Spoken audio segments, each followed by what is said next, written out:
Lars Ljungholm. I grew up in Sweden, and I grew up in the Salvation Army. My parents were soldiers. My dad was a really good cornet player with the Stockholm 7 band. That was a Stockholm 7 core.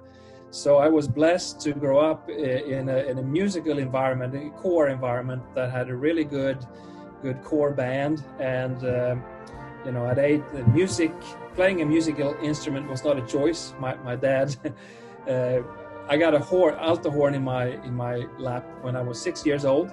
I took it home, and of course I wanted to just fool around and play some funny noises, but my dad wouldn't have that. He said, "No, you're going to learn the proper way." So, and we was blessed to be at the core that had a really good youth band, good role models. I think we were about 15, 20 in the band. And so that was kind of the beginning of it. And then I continued to pursue a musical career. I studied trumpet, and back in Sweden I was playing professionally for a few years before 1989, that's 31 years ago, a long time ago, I came to Washington, D.C., and I had the same job as Nathan for the NCV division.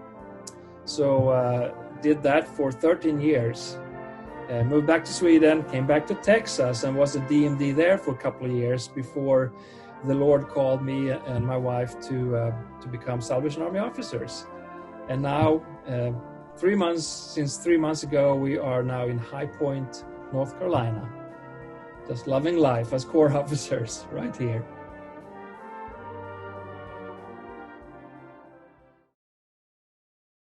This solo is not very technical, perhaps. I'm at any level. You should always try to make music, even when you practice, especially when you practice, I would say. And in the Salvation Army, all of our music is always based, at least for the most part, based on a song. And this particular song, "Father, We Love You, We Worship and Adore You," is number 582 in our songbook. So going beyond just learning, the notes, the fingerings, and looking at the dynamics will be another good step to go. But also, for sure, learning and looking at the words, because you want to express something, you want to tell a story, you want to tell with your music. One disadvantage that we who play rather than sing, we don't have the words to work with. A singer can always use the words, but we have to play in a way that hopefully the audience will get this sense of what we're trying to communicate. So this particular solo, it's not very fast, obviously. It's a slow melody, and we want to play it in such a way that expresses the 3 verses. Father, we love you. Jesus, we love you. And then Spirit, we love you.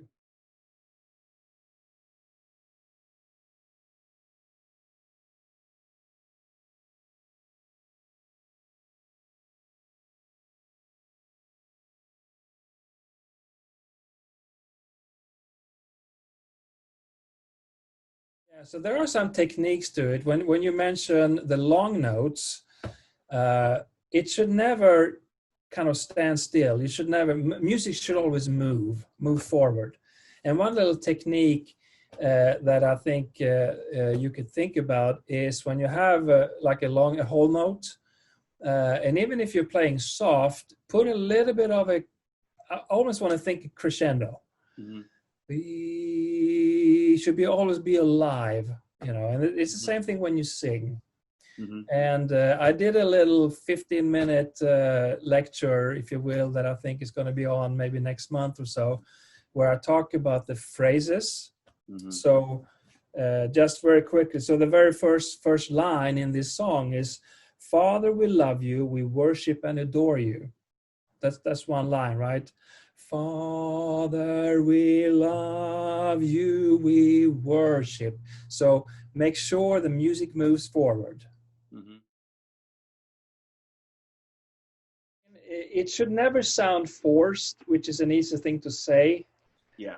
So everything whatever range you are, low and high, it should always come, it should sound natural, which again is an easy thing to say. It has a lot to do technically with how you breathe and your support, I would say. You know, sometimes if you don't have, if you're not in good shape, for example, or if you're not quite there developmentally, you kind of you start pressing too hard, and you, rather than trying to use your air, because that's really what you have to do. It's all about the air. Yes. And I remember a young people's band leader once told me many years ago now, you know, if you want to play that A flat, because I think that's the highest note in the solo.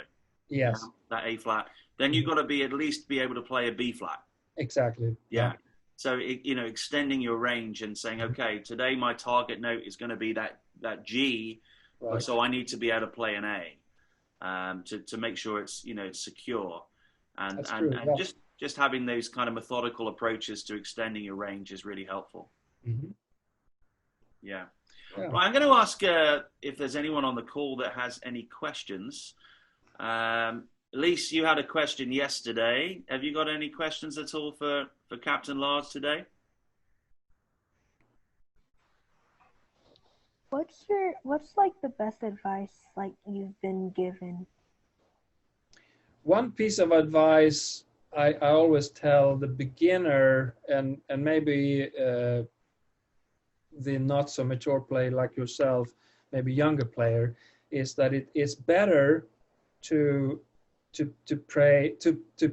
practice, let's say 5 minutes a day, than to maybe add it up for an hour on Friday evening. So have that consistency to play something every day, because that's really what it is all about when you build up the muscles here. Okay. So make sure to pray more, to I keep saying pray, to play, to practice. That helps too. Pray as well. Make sure to practice, you know, in a consistent way. And I would say if you can do it every day, that's great. But as often as you can. And if that means you can only do 10 minutes every day, that's much better than you know, 45 minutes on 1 day a week. And I think to add to that is have goals, have practice goals, have something that you like. Okay, I'm going to really nail these 6 measures or this 8 measures here, or I want by the end of this rehearsal time, I want to be able to have achieved this. Whatever it is, set yourself some targets. Because you can go blind into hours of practice and just play stuff that you can play already. Mm-hmm. And you know, all these great players will give a very kind of good detailed schedule of what they do in their practice routines. And you know, again, we have this band tune book. Take it home and use it and to play the melodies. Another advice: very often we tend to want to practice things that we already know, because that's easy and it's fun. But to spend some time on just maybe 2 or 3 measures of the really hard things, and if it's something fast, slow it down, and just do it over and over and over again. I grew up with a bandmaster who would say, okay, and this is the whole band, he would say, we're going to play this 25 times now. Here's the first time. And it was just 2 measures of something really hard. And after a while, you know, everybody got it. Yeah, and I'm looking forward to meeting everybody in person. God bless. Thanks very much, everybody. Have a good night. Bye now. Bye-bye.